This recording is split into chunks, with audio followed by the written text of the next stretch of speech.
1990 онд би чинь бас гайгүй хөрхэн залуу хөхт байлаа шүү дээ. Жим бизнестэй. Үхэр долоочхоо гэмээр.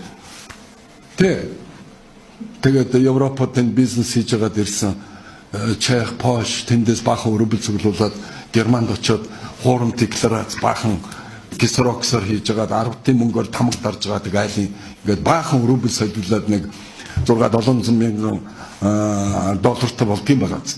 Тэгээ ирээд энд яасан шууд ардсан холбоо эднээс байгуулах ажилд оролцоод тэднийг санхүүжүүлж эхэлсэн.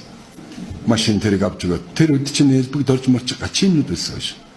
Бабар юм сураг байхгүй. Нос наалтцсан, хүнс бас нь гоочсон.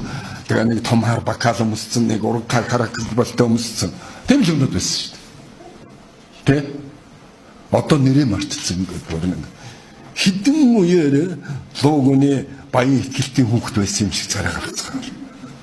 Бүр хань шин бүр ядуугийн туйл байсан.